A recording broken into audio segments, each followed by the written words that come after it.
Hello साथीहरू, आज म घर आएको हो है। अनि घर आउने बेलामा चाहिँ आज साउन सङ्क्रान्ति।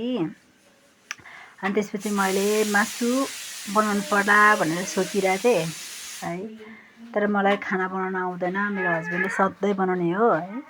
आज चाहिँ म ट्राई गर्छु भनेको। अनि मेरो हस्बेन्डले के भन्छ, पोल छ नि, पोल छ, नजानेकोले किन चलाउनु पर्यो भन्दै हुन्छ क्या है। मैले सिक्नुपर्छ भनेर भन्नुहोस् त साथी हो। अनि म चाहिँ नाच्दै थियो, मेरो हस्बेन्डले धेरै माया गरेर म बनाउँछु भन्दै म नाच्दै नाच्दै मैले बनाउनु थालेँ होइन, रमाउँदै बनाउनु थालेँ। तर के त कराउँदै हिँड्छ। ठिक छ सपोर्टेड हस्बेन्ड पाउनु नै बेस्ट हो क्या है साथी हो।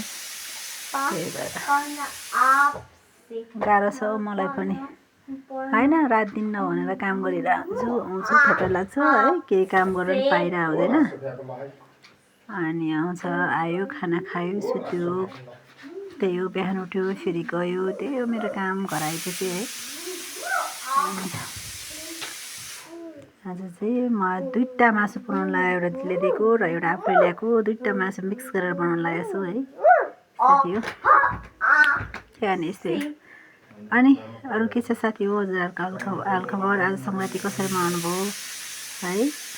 म त यस्तै हो, बल्ल बल्ल आइन्छ है। अनि त्यही पनि रमाइन्छ। म जहाँ पनि खुसी हुन सिकेको मान्छे है, दुःखमा पनि हाँसिरहने मान्छे।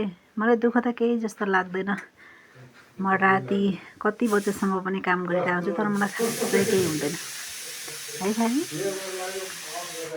मेरो बानी परिसक्यो है। मेरो मम्मी ड्याडीले मलाई छोरा भएर जन्माइदिएको भए मैले खासै यस्तो दुःख पाइदिएन होला सायद। अरूको लेडिज भनेर सहनु पर्थेन होला है। तर ठिक छ, तर म सन्तोष छु। म पनि त के छु र जेन्ट्ससँग नै छु भने जस्तो लाग्छ। तर मलाई त्यस्तो गरेर म लेडिज हो भनेर बस्न मन लाग्दैन, त्यही भएर नै होला है। ठिक छ साथी हो, अब धेर पनि छैन, अब जस्तो छ त्यस्तै म खुसी भइरहेको छु। आउँछु 2 हप्तामा एकचोटि घर आउँछु, कहिले कहिले 1 हप्ता बिताएर आउँछु। त्यसमा नै म खुसी मानिरहेछौँ। मलाई केही छैन, भगवान्ले मलाई जस्तो जस्तो दिन्छ म त्यस्तै स्वीकार्न तयार छु है। त्यही भएको कारणले गर्दाखेरि मलाई दुःख मन छैन। कसैलाई खुसी राखेर कसैलाई दुःख बनाएर कसै खुसी हुन्छ भने त्यसमा हामी रमाउन सिक्नुपर्छ साथी हो।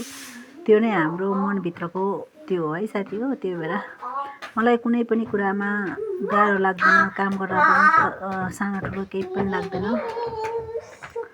त्यही भएको कारणले है मैले मासु देखाउँदैछु 2टा आइयो बा सङ्गति। मासु खानुहुन्न भन्छ, तर के हुन, आफ्नो मन सफा हुनुपर्छ, स्वस्थ हुनुपर्छ है, केही पनि फरक पर्दैन है। पूजापाठ गर्दामा आफू चाहिँ ठुलो हुन्छ भन्ने छैन, आफ्नो मन सफा हुनुभयो। अनि भगवान्ले त्यस्तो मान्छेले धेरै साथ दिन्छ होइन। मैले हालेको मलाई डर लागिरहेछ, मेरो हस्बेन्डले कराउँदै हिँड्छ। नजान्ने मान्छे नसक्ने मान्छे किन गरेको भन्दै हिँड्छ क्या।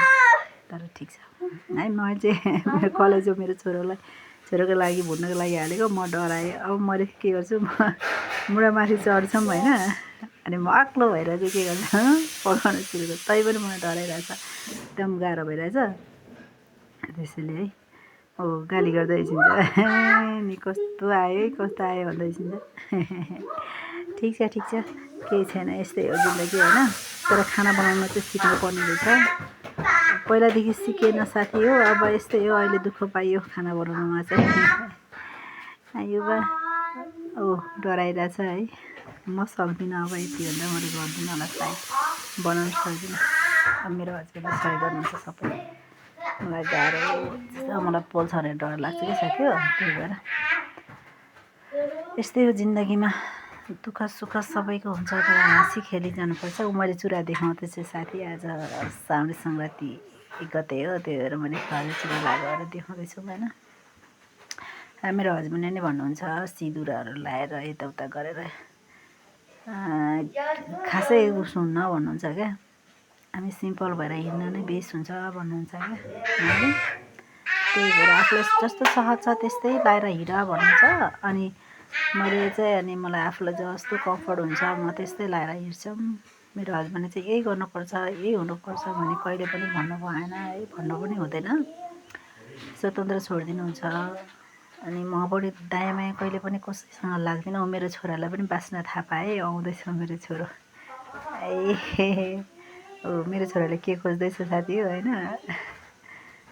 ल अब आउँदाखेरि चाहिँ मेरो छोरो, हामी चाहिँ 3 जना छौँ। मेरो छोरोले पनि हेर्नलाई मुढा माथि चढेर आयो। के गर्ने होला, मजा रमाउँदैछौँ। छोरो पनि नाच्दैछ, ऊ पनि नाचिरहेछन् होइन। मेरो छोरो पनि मम्मी जस्तो छ, छोरो पनि त्यस्तै छ, ह्याबिट सेम छ है। अलि रिसा अलिक घमण्डी पाराको छ है छोरो पनि, म जस्तै।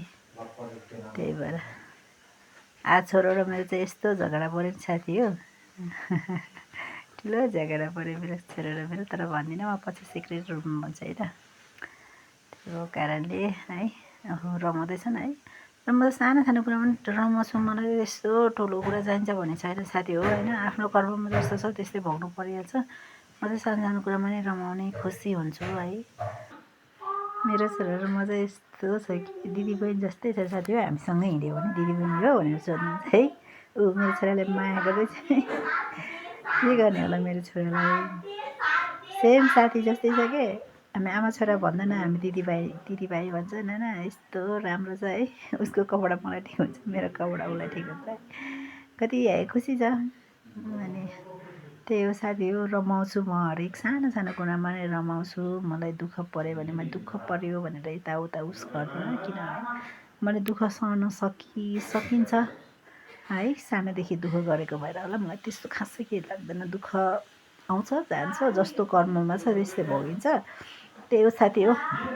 अनि एउटा कुरा नि, आज सङ्क्रान्तिको 1 गतेदेखि चाहिँ कुनै पनि मान्छेले आफूलाई नराम्रो भन्नु खोज्छ, अनि त्यसपछि यस्तो खालको भन्छ नि। तर त्यस्तो मान्छेसँग साथी हो तपाईँ पनि टाढा बस्नुहोस्, म पनि टाढा बस्नु। त्यसको बोलचालै के गर्नुपर्छ, हामीले एकदम छोटो बनाइदिनुपर्छ होइन।